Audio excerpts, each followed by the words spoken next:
Well, hello, everyone. Thank you for joining us in the green room. My name is Jeff Russell, and I have the pleasure of being the President and CEO of Delta Dental of Iowa. We appreciate you joining us today.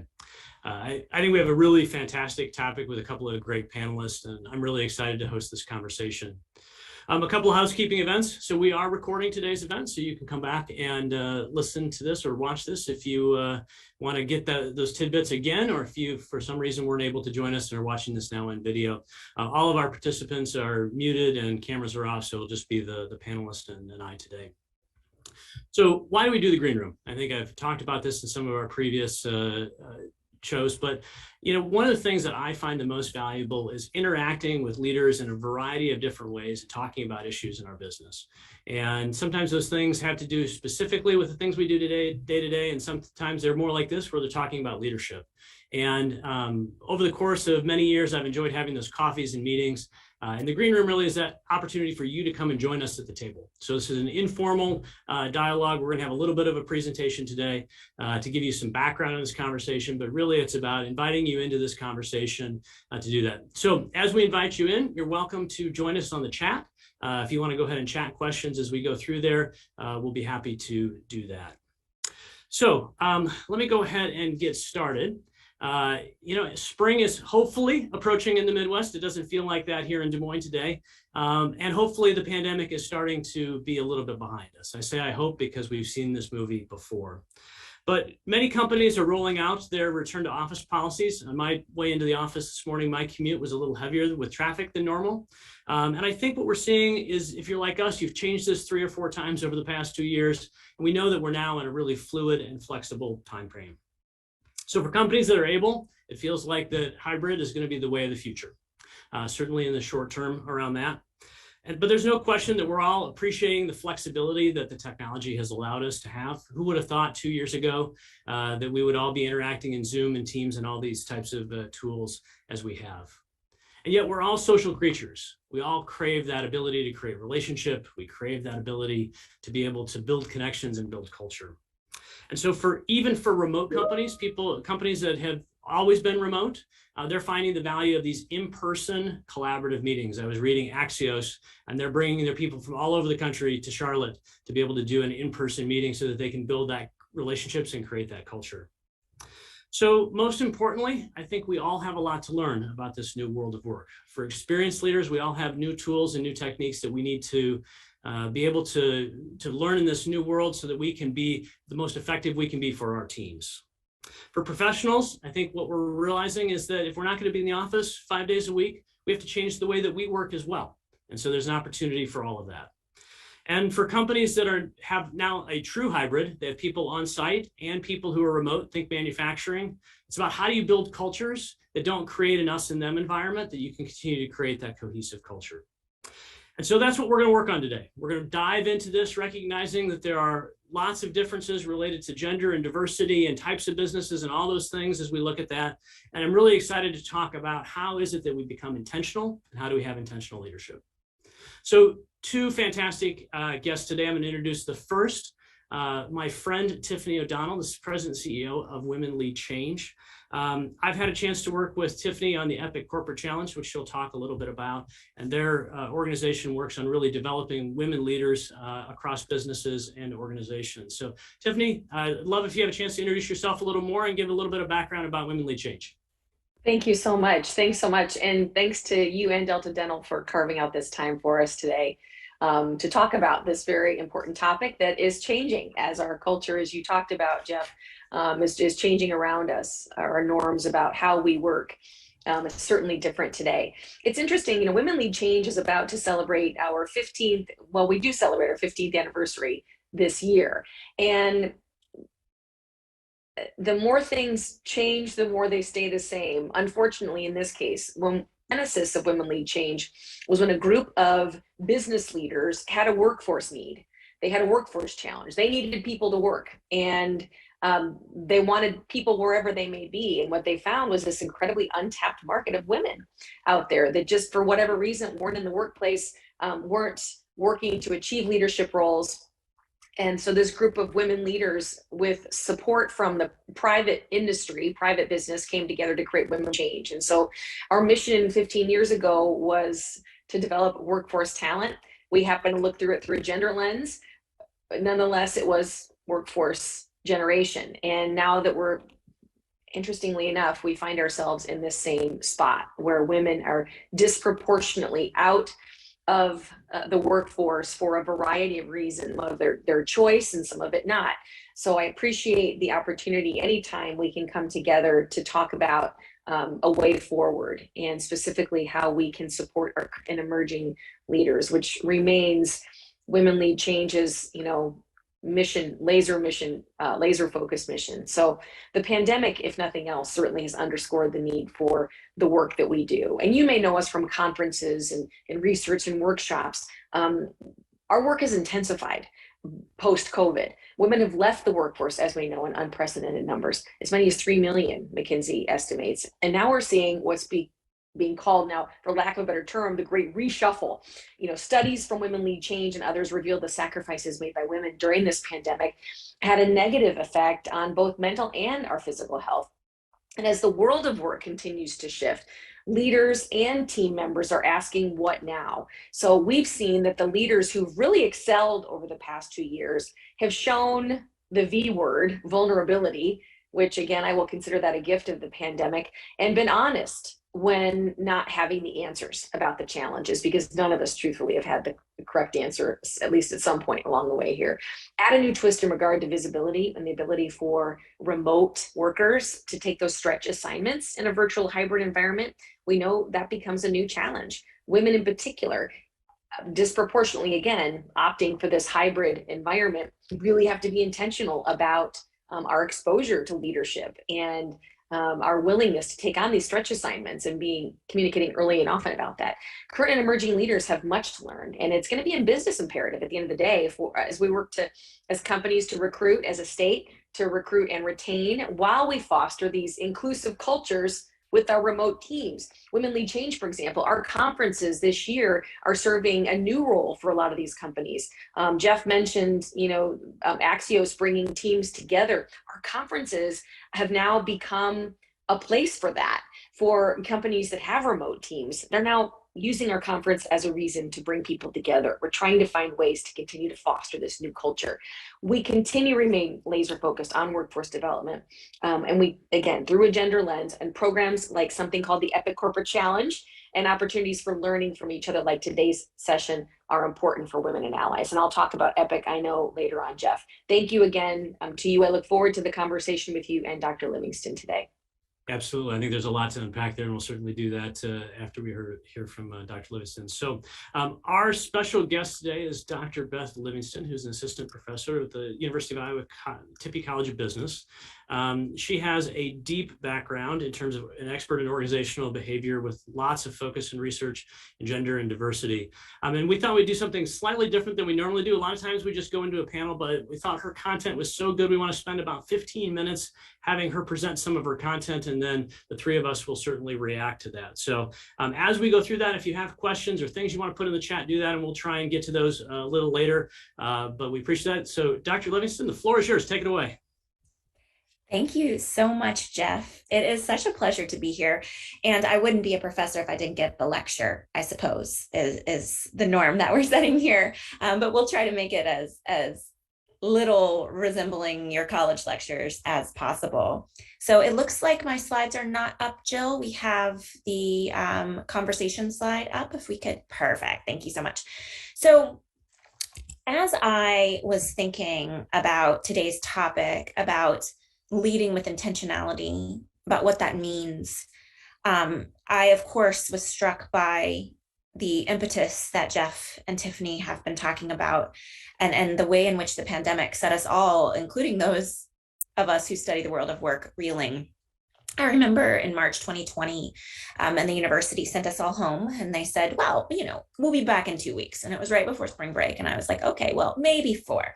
But it was clear that we were going to be moving into remote teaching, at least for a temporary period of time. And I was someone who was intentional about remote teaching. I had been teaching online since 2007, I think was the first class, which was way before we had all of the wonderful technical tools that we have now. And I remember the first thing I did on that Friday afternoon was I recorded a video in Zoom. And I essentially did a quick screen recording that was just, here's exactly what you need to know, professors, to move your class online. Here's how you can do that. And it's one of the most viewed videos that I've had on my YouTube page, which is not saying much because it's mostly my daughter talking about her life. But it was something that I realized in that moment that I had a skill to be able to add to the moment where we all felt we were on the precipice of something truly unique and truly daunting. And then I thought, well, these videos can help others. And my work had been on gender and diversity and the ways in which issues of work and family intersect with those things. So I had been dealing with the idea of remote work policies for a decade. And most of the time when I talk to leaders about this, it was more, oh, well, this is a great idea. Maybe we'll get to it. It's a good policy, a good benefit that perhaps we can add, but this isn't necessarily the way we like to work. This doesn't fit with our culture. All of a sudden, a lot of organizations that I had talked to were like, hey, Beth, remember when you talked to us about this remote work idea? Could we revisit these things now that we know that we have to do that this external constraint is pushing us in a direction that we wouldn't necessarily have taken otherwise? And so I began to make videos on Zoom or recording them on Zoom and posting them on our Tippy College of Business website about how my research translated into practice. And one of the things that I kept focusing on was that employees are going to remember how you treat them in this moment. And if you don't think about that, if you don't think about that with intention, when everything is settled down, you're going to lose those people.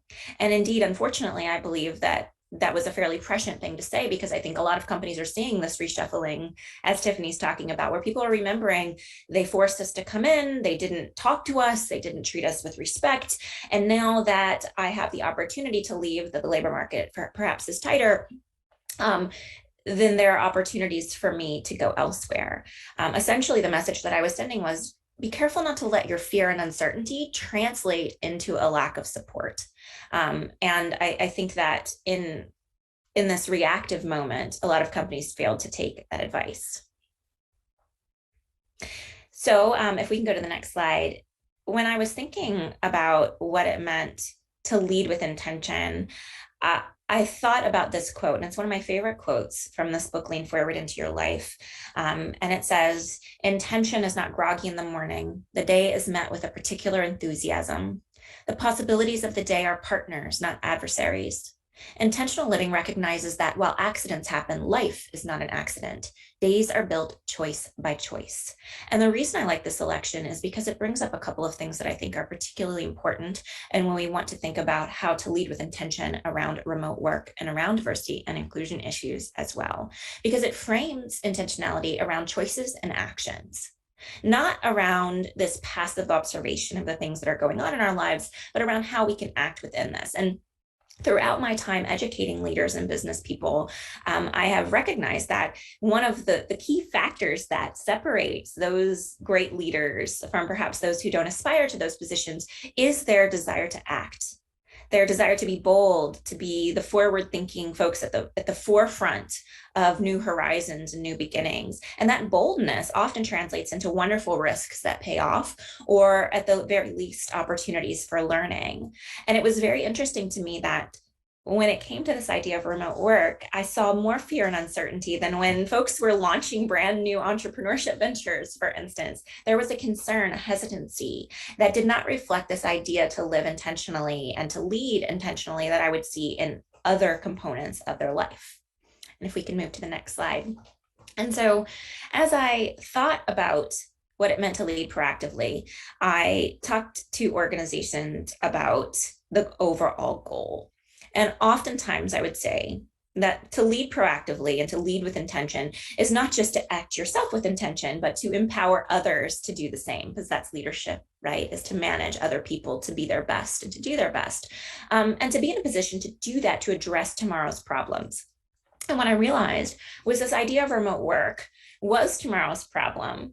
But a lot of organizations I was talking with hoped that it would be yesterday's problem, that this time would pass us by, as Jeff's hopefulness said, that we would move out of the pandemic moment and we would be back to where we were before. So back to the future, if you will, in a way that allowed people to be more comfortable in the way in which they approached work. My lens is through people and their workplace experiences. And one thing that I realized was that people and organizations are much more likely to think in bold and empowered ways when it comes to new products, new opportunities for business ventures, new challenges in that place, than around the big issues around how people act in the workplace. And yet, how people act in the workplace is one of the most variable things that we can study. It's the subject of most of my research. It's constantly changing. If I could predict how people will act and feel and experience work all the time, I would be a very popular and wealthy person. And so I always have research to do in this because people are always varied. But we can learn a lot about how to engage people in their workplaces if we enact a certain number of steps to be able to think about these issues. And so if we go to the next slide, I'm going to present to you a little bit of a framework on how to think with intentionality, and then I'll talk about remote work. So I put a quote here, and we'll provide this later on. Wilkinson and Leary, Harvard Business School folks who have a great podcast, and they talk about the 4P framework for strategic leadership. And they talk about the strategic part coming from not being reactive, but by offering intentionality. And I'm sure many of you all hear the word strategic all the time, strategic plan, strategic thinking. And I encourage you to work that into how we deal with people and how we think about the employee experience. And so the framework I'm going to show on the next slide is about how to do that. So the first thing that this is called the 4Ps, which Wilkinson and Leary have presented as their way of thinking through leading intentionally. And I'm going to then put this process into action and thinking about remote work on the following slides. So we start here with perception. Right. And perception, you expose and examine your own assumptions. Process is the second P. Thanks, Adil. That we say that your process matters as much as your team's or other people's process. It's important to not just say, well, my process is the right process, but to rather look around and say, well, how are we going to do this in different ways? And that includes our routines, our habits, and also individual reflection. When we think about the people P, we think about your own story as much as you think about the group story and the stories you want to tell and the stories that you are telling, and whether there's a difference between those things. And finally, with projection, you want to make sure that you are not projecting your own experiences onto others, that you're really listening. And so the idea of these things all together is really about shifting the way you think about the world to be able to see problems and the solutions in a different way. And so as we move to the next slide, we'll talk a little bit about this idea of thinking strategically and leading proactively and with intention to the issue of remote work. So the issue of remote work, as I mentioned before, is near and dear to me. It's something that I've studied a lot. If you study women in the workplace, as Tiffany introduced this so well earlier, it's really hard to do that without understanding all of the different issues that surround women in leadership and why we see gaps in, the gender wage gap or leadership gaps, et cetera, both within and across occupations. And issues around work and family and how people manage their work and family issues are very central to that. And it's one of the things that has driven my research over the years. And I have found it incredibly interesting to see how people have been talking about remote work during this pandemic. And here's just a selection of these things. You've probably heard all of these sorts of debates, right? Which is, remote work is good, remote work is bad, remote work is here to stay, remote work is over. We've had 2 books come out on this, Remote Work Revolution by Sadal Neely and Out of Office here. Those are 2 really great books about how we rethink work. I particularly recommend Remote Work Revolution if you want some worksheets on how do I think through remote work and how do I manage my team in those issues. And Out of Office if you want to think kind of big philosophically about what it means to work and how we approach work. But overall, this conversation has been going on, and I've seen more conversation and hand-wringing, but very few folks thinking intentionally about what to do next. And so let's start with some facts on the next slide. So here are some things that are both good and bad, right? So first of all, pre-pandemic, there were approximately 17 million remote workers in the US. In fact, those who are interested in remote work have been touting for the last decade that remote work revolution is upon us. It's going to begin. And then the next year it would stay flat, right? And then the next year it would stay flat. And it was always 3 to 5% of people were working remotely in the United States. And this number has doubled, if not tripled, in the wake of the pandemic. We have seen a very high rate of people moving to remote work. It was higher in the immediate 4 months once the pandemic had commenced. It was immediate, up through that summer, and things have sort of settled down, but there's still a much higher number of people who are working remotely. In fact, last September, Gallup did a study and found that about 45% of full-time US employees worked from home, either all or part of the time. And they were unchanged basically throughout most of 2021. They use this to say, this signals that US companies' return to office plans remain on hold. But notice the passive nature of that statement. Well, everybody's just waiting to go back to quote unquote normal. There's not a lot of strategy around that. It's much more passive wait and see, which is ironic because oftentimes we don't see leaders engaging in that sort of wait and see as much. The second point here is about gender. We see, and we have seen for years, that women prefer remote only work at higher rates than men. We also see that there are some interesting gender norms happening here, such that when men ask for remote work and flex time, they often receive more backlash for that, for violating this ideal worker norm idea. Whereas women, if they're not present in the workplace, can miss out on opportunities that could hurt their overall career success in specific ways. And so it's important that we think about all of these, these unique gender dynamics when we think about our overall gender and diversity goals in our organization as well. Some financial components here. Upwork estimated that there were over $750 million a day were being saved for not commuting in the immediate wake of the pandemic. And this included not only gas prices and the time people spent on their commute, but also in insurance, in terms of fewer accidents, et cetera. And so I thought that was interesting in thinking about our commute, because we often have thought of that as just a natural part of work and failed to think about what people's time is worth to them. And finally, I wanted to kind of put that there's been some research on about how many jobs actually can be done at home. And recent research has estimated about 37% of jobs could possibly be done at home. Right now, we are not nearly to that point in terms of how many workers actually work from home. So let's go to the next slide and talk about some of my thoughts on these issues using the 4 Ps framework. So one of the examples of managing your own perceptions around remote work is thinking about hybrid work. So if I was in a room, I'd say, how many of y'all's companies have started to move towards what they call a hybrid workforce? And a lot of hands would go up. And usually, according to Bloomberg, this hybrid looks like, well, let's pick 2 days to be in office. Maybe it's usually not back-to-back days. It's usually like a Monday and a Wednesday, or a Tuesday and a Thursday. And, we pick 2 days and we're in there. And usually these days vary within units, but they're consistent. Here are our in-office days.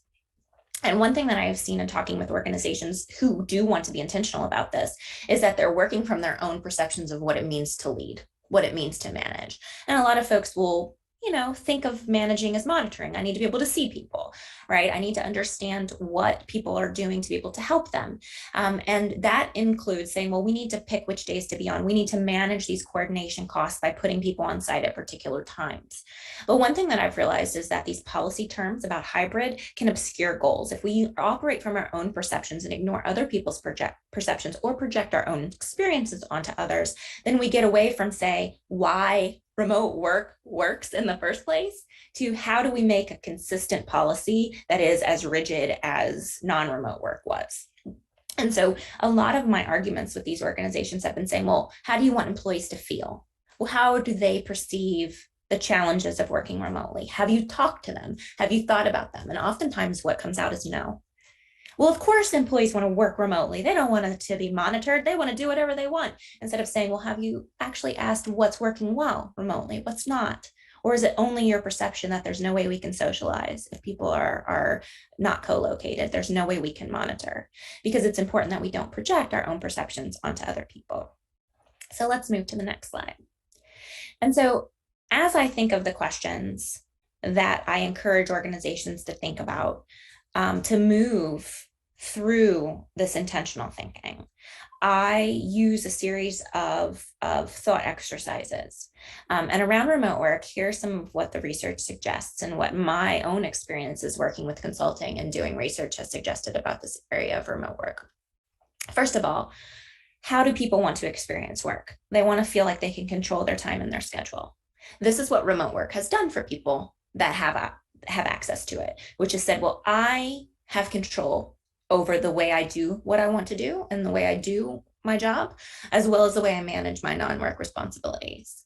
This leads into the second thing that people have told me that they value remote work for, and that's trust. It's not just about control. It's the fact that when my employer, my managers give me control over my schedule, it indicates that they trust me, that I know how to do my job best, and that they don't feel like they need to micromanage me. And there's nothing that comes up more than my boss wants to micromanage me, and that's why they want me here.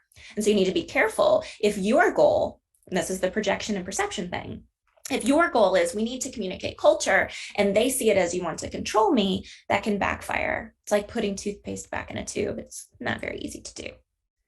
The third thing that has emerged here are these individual preferences. And this is one reason why we're thinking about people and projection, which is people will say, I work better when I can volley between work and non-work tasks. And their managers might say, I want to keep work and non-work completely separate. That's how I work best. So if I don't work well remotely, how can you work well remotely? And so again, making sure you're asking people better.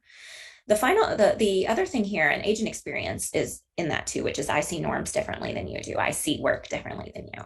But the final thing here I want to talk about here is fairness, because a lot of times when we talk about fairness, you find out that people aren't comparing them to who they think they are. You say, well, if the folks in my factory can't work remotely, then no one can. And they say, well, I'm not comparing myself. The people in the factory aren't comparing themselves, right, to the accountants. They're comparing themselves to their manager in the plant who has more control over their schedule. And I think that's an important perception.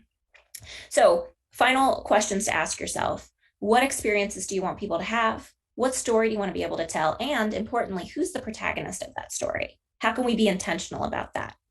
And then how are you holding yourself back from being bold and strategic around issues of remote work? And in that is asking yourself honestly, what are you willing to take risks for? Because I find that leaders are willing to take risks for lots of things, but sometimes remote work and the experiences their employees want to have are not part of that equation. And it's important that we ask ourselves very difficult questions if we want to be strategic and intentional about our leadership. All right. And that's all I have. Hopefully I've given you some questions to think about. Do you have a book coming out that talks about the employee experience and how we are intentional about diversity, equity, and inclusion? You can pre-order now if you would like.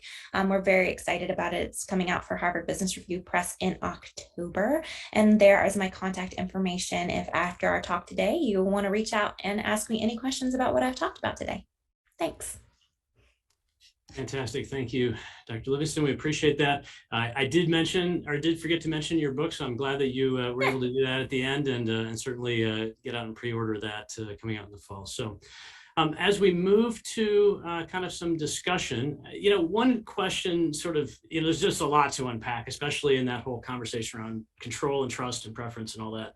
But what I would say is, like, how do you, and I'll ask Beth first, and then we'll go to Tiffany. How do you see individuals and companies moving from an environment where, certainly for the first part of 2020 or, the shutdown but into 2020, we were all kind of reactive, right? It was just read and react. We didn't have a playbook. We were trying to figure things out, to a world where we can be proactive, what we call here at Delta Dental, control the controllables, right? How do we get on that? How are you seeing companies and leaders really do that? That's a really good question. And I think the first thing that I'm seeing companies do is break into their assumptions about the employee experience. And I've found the companies who are doing this really well have embraced this human resources as managing of people. So instead of thinking of it as what policies can we come up with and what's the legalistic language around those policies that we can get into place as fast as possible, they've been really thinking about solving people problems the same way they think about solving product problems, for instance, or solving strategic problems. They've been using that same sort of language, which is what sort of experiences do we want our employees to have? How can we work backwards from that experience, that strategic outcome, into the policies and procedures that will get us there? And this has allowed them to be very forward thinking about what work can be. So instead of saying people are working remotely now, so we're starting with remote work, we need a policy about remote work. Instead of that, which is very reactive to what the situation is, it's much more intentional. It's just, how do we see teams, how do teams work best? How can we allow people to interact? How do people interact best? And working backwards into training and performance management and policies that support how people work, instead of working backwards from the policy is remote work, how do we refine what the policy already is? And that's a very reactive sort of thing, instead of thinking from the what we in academia would call the construct, which is how people work or how teams interact. And so the ones who have done this well have been lifting it up a little bit of a level, instead of thinking about the legalistic language, I think, around what policies and, point A, point B, point C, right, about how we manage those things. Yeah, I think here at Delta Dental, I've talked a lot about, we're not going to build a policy, we're going to build a framework. Because I think the thing we learned, particularly in the fall of 2020, so here in the central Iowa area, every school district did something different. And we thought we had this great policy. We were going to all come back AB, and we were going to do this. And it was, I think, maybe the second time we changed it. 4 times we've changed our thoughts on this. And it's like, at some point we said to teams, you figure it out. We don't have a policy that's going to work for everybody. So let's try and build a framework of what our guiding principles are, and how do we think that we want to work together, and how do we balance flexibility and collaboration and culture and relationships and all those things, rather than say we'll ever be able to build a policy that will work the same for technology than it will work for marketing, than for operations or accounting. So I think that that's an important point around this idea, but that, the thinking that people like me who have been in leadership for a while is, well, we'll just write a policy, right? And then that'll just, we'll distribute that policy and it'll all work. I think that's, probably thinking that was not going to bring forward into this new world of work. Tiffany, what are your thoughts on this? How do people get proactive from a leadership perspective and a company perspective? And Jeff, you're always a great example. I mean, you are a leader who I know isn't afraid to be vulnerable. You talk about that openly. I mean, I think that the whole, what you just said, the idea that we're not creating a policy, really comes from a point, and I'm sure your teams know this, that we don't know what we don't know, and that we're willing to continue to try to do our best, to really help our customers. At the end of the day, how are we going to be successful with our mission? So, when I talked about the V word early, vulnerability, I think what we're talking about in terms of the employee or the team member having more, and I hate to use the word leverage because that would imply power, and I don't mean to do that, but the employee really having a welcomed voice that we really didn't have before, that I think will ultimately, make work better at the end of the day, whether it looks like it looks today or not. I feel like we've walked through this door with what may appear as and be more of a partnership and a shared experience at work. So I think, to your point, the most successful leaders are listening and are reacting and listening to what their teams are saying. And again, understanding that where we are today, in a year, we may be having a very different conversation, and certainly in 5 years. But just, I think, recognizing that and letting employees be at the table for these conversations, I think, is how we're going to get through this stronger. But I think that's to Jeff's point about a framework, right? A framework is flexible. Yeah, A framework can grow. totally. Policies are more static and more constraining. And I like that you brought up vulnerability there, Tiffany, because I do think, I know you shied away from the word power, but I do think, it's obviously a win-win at the end, right? And we all get forward, I think, together. But in that moment, it can feel much not like a win-win. It can feel like that vulnerability, you're giving up something. You're giving up something that is comfortable to you. You're giving up something that you know how to do. You're obviously a leader for a reason, because you have particular skills, because you're able to manage situations. And it can feel uncomfortable to say, okay, why don't you try this? why don't I empower you to try something new? And that is vulnerability. And with vulnerability, you do give away a little bit of your power in that moment, That's right? true. That's true. But it's not big picture power, big P power, right? It's little P power in that you're saying, we are a team. And if we want to get together, I need to give up a little bit of my control for you to have a little bit of it. And together we're going to be better in the end. And that's the vulnerability I think that true leaders do well, which is, okay, I will take that on, that uncertainty. I will manage that uncertainty, and I will learn from that. And I will also take responsibility if this experiment fails, because I will have learned something during the course of it. Well, and that vulnerability piece, I mean, you think about a traditional MBA type of a world. Beth, you're in that, right? In CEO 101, they don't teach vulnerability, by the way. That's not. I'm trying to change that, but I know, but at least they didn't in my era. They should. They should today. I think that, what's been interesting, so when we've rolled out, we're on our 4th different version of kind of this framework that technically rolls out on Friday. We've had some guiding principles around things, which is, work where you work best for our customers for the day. Flexibility is clearly important. So you just don't come to the office to stare into a Zoom screen. That's not what you're going to do. But if collaboration is important, being better together is important. But what we have done, and I think this is to your point, is we've said to our leaders, you figure these things out for your teams. Here's some general perspective we'd like to have. And I was having a conversation with one of our frontline leaders, and I said, I'm kind of sorry because I made your life a lot harder. It would have been a lot easier if I had just said, this is what we're going to do, and you could just blame the CEO around this. And so I think part of this conversation becomes is how do we have this communication about what works for folks? And I think your point about how do you design, we talk about all the time about designing product experience or designing customer experience. How do you think about the intentionality of designing an employee experience? So well, and Jeff, as leaders too, we're also running businesses. So we have an eye on efficiencies, which again, when you talk about it, making it more difficult for your managers, that adds up because that is going to require time and strategy and evaluation that we didn't have to spend before. So leaders have to understand too, that this is, a new part of work. And, it's funny that you bring that up because one of the things I teach a lot of performance management and compensation types of classes. And a lot of what I've been talking around remote work has been around the performance appraisal function, which is how do I know if employees are doing what they said they're going to do? How do I know? I saw a comment in the chat, like, how do I know if people are abusing this, right? Or not doing the things that they need to do? How do we make sure that how can I give feedback remotely? I don't know how to do that. And one thing that I realized is I like to take a step back with that, as I said, but did you know how to do that before you worked remotely, right? Because I think people have had these anxieties around performance appraisal before. So you're blaming this external thing, which is remote work. I don't know how to do it, but you were anxious about it beforehand. And so I think we can talk about what that means broadly, which is what are the key things the key outcomes that we care about? What are the ways in which, and not everything can give you remote work. Like there are people you work on site, you can't. Like people tend to know the functions of their job. I remember going into an organization like, well, our plant workers can't work remotely. And so our accountants can't work remotely. And I remember saying, your plant workers know that they can't build, I won't say the product, they can't build their products from their house. They know that when they took the job.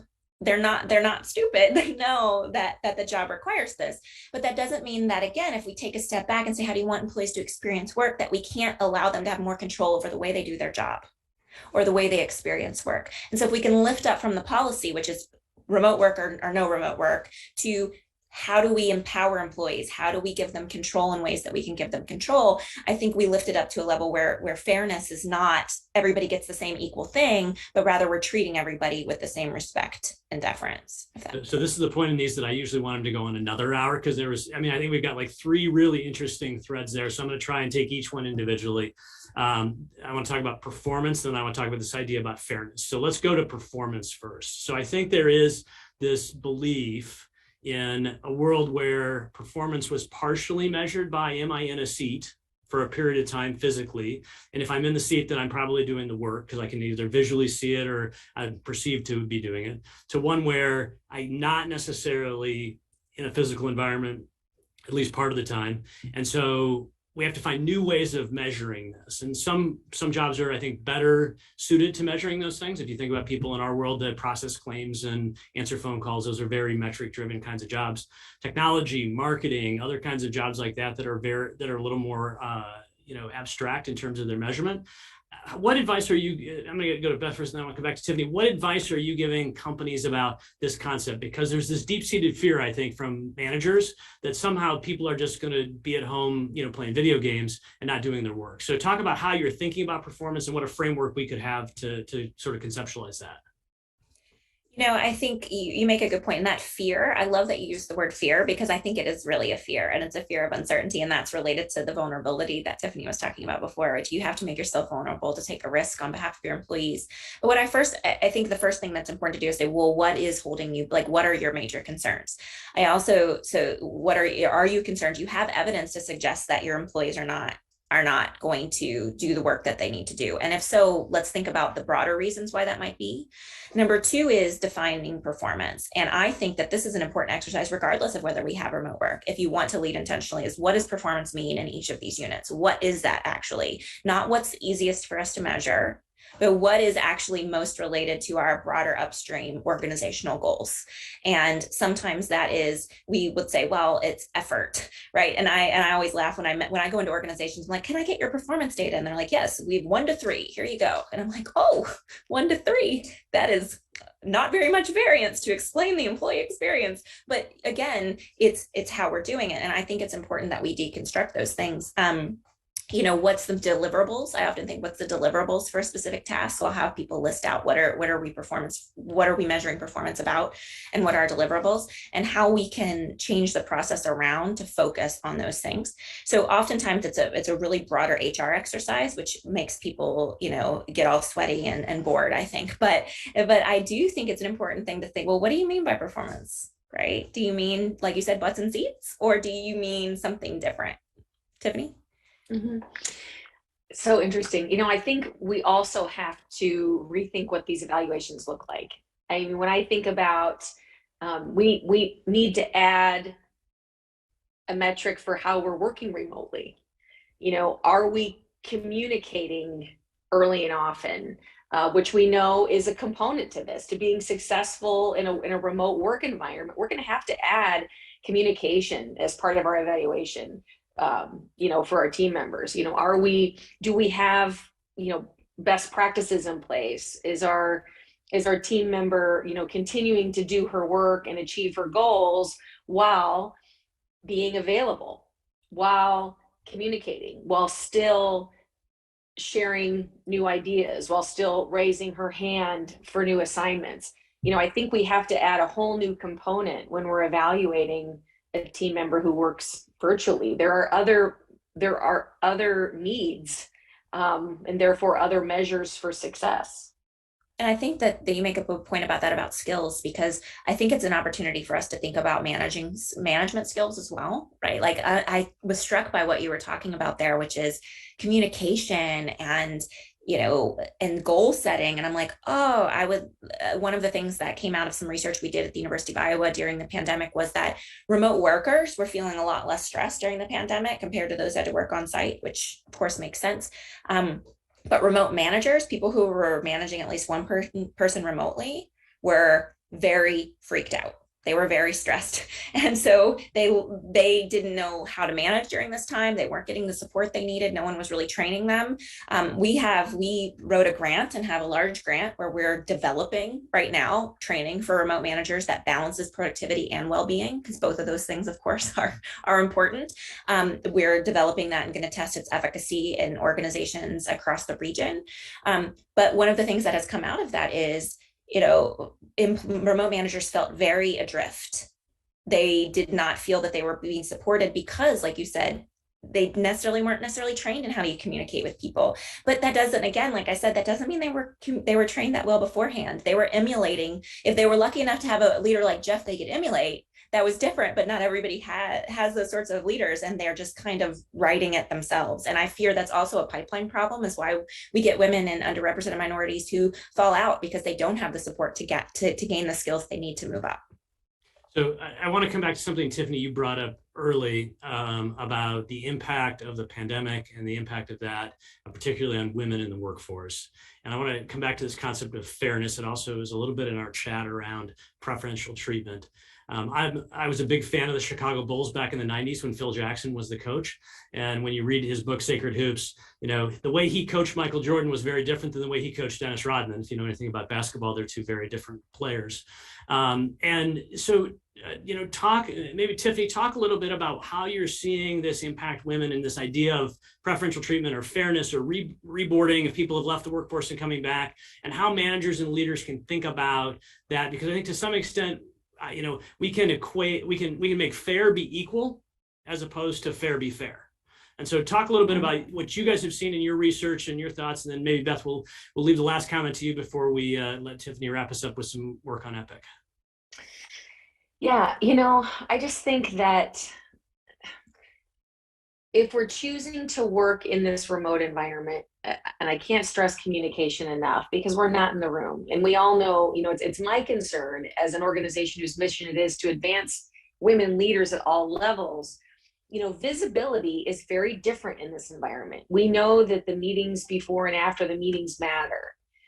We know that, being in the room where it happens, your timing just tends to be better when you happen to be around more often. So working in a virtual environment requires that we, women and men for that matter, need to understand how we're going to get the attention of our leaders, how we're going to let them in on our plans. I think a lot about when I would take maternity leave, for example. I would always very clear before I left that what my intention was upon return, what my intention was long term, knowing that in this short term my priorities were going to be different. I think it's fair that we have those conversations if we as women are choosing to work remotely for this time. Let's not let it be a secret. Let's make sure that the leadership understands our long-term goals. And then in terms of, I think it's a great point, Jeff, fair and equal tend to be different things. And I think it's critical that leaders meet our teams where they are and understand that what success looks like for me in a hybrid environment may be different than what success looked for me, 3 years ago. So again, I can't stress enough the importance of a dialogue between our leadership and our teams. We have to, and those of us who thought we were good at it before have to really, we have to just kill it now. We have to be super on it because, as you know, your chances are just fewer to have those moments of impact. Yeah, and I'll say, I'll finish on a positive note, right? Which is, I think there's a great opportunity here. It's not often that there's an external force that affects everyone around the world in a way that has the opportunity to help us, engage in a paradigm shift around work. One of the things about studying work and family is we have seen people's definitions of family shift over the past years. We have blended families. We have grandparents who are part of families. We have people who are building, their non-work networks in very different ways.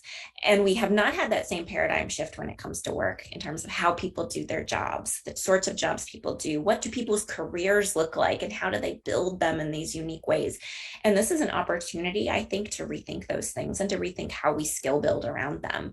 And I am hopeful, I'm ever optimistic, that's my personality. I'm ever hopeful that these recognition of skills like the ones you pointed out, Tiffany and Jeff, this communication, focus on fairness, performance appraisal sorts of policies that allow us to think about managing performance in new, unique, and broad ways, empowerment, trust, that all of those things that we can focus in on those skills and invest in them in a way that allows for the pipeline problem to be dissipated in some degree, where if we're taking these folks who are managing for the first time, and part of that management includes people who are not co-located with them, that we can invest in these skills that will then translate to all different types of management, whether you have 3 people who are here, 5 people who aren't, some people who are in that communication, vulnerability, empowerment, trust, those are all the same skills.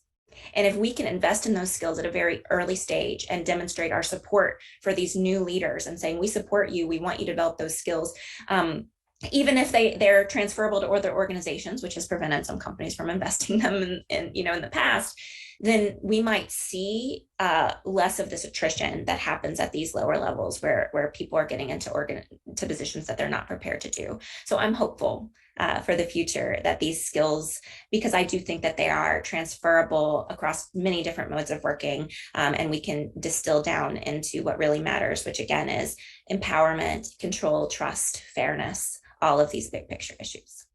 Well, fantastic. And like I said, we just scratched the surface in our limited time together, but there's lots of content out there. Certainly Beth's book coming out in the fall. We'll have those, and Women Lead Change provides an incredible amount of content, both from a blog and podcast and the conferences that I think many folks know and Tiffany mentioned. But one of the things that Women Lead Change has focused on that I've had an opportunity to participate in is the Epic Corporate Challenge. As the co-chair with Tiffany for a number of years in that world. And Tiffany, maybe you can just spend a little bit of time. I think as we're all looking for tools and resources and peer connections in that, I really believe that Epic is an opportunity for us to really continue to focus on women's leadership in all levels of our organization, from the very entry level to the boardroom. And maybe talk a little bit about Epic, and then I'll close us out here. For sure. And Epic and Jeff and Delta Dental have been we're early adopters of the Epic Corporate Challenge, which often we say if you don't measure it, it doesn't matter. And as an organization, we do like data, and we kind of wanted to put our money where our mouth was. So Epic Corporate Challenge, in short, is a public-private partnership between private companies like Delta Dental and the state of Iowa to invite companies and now individuals to measure how we're doing in terms of advancing women leaders at all levels. And we're measuring some very specific things and asking companies to do that. And intentional is the word of the hour. We're asking companies to be intentional about a few things.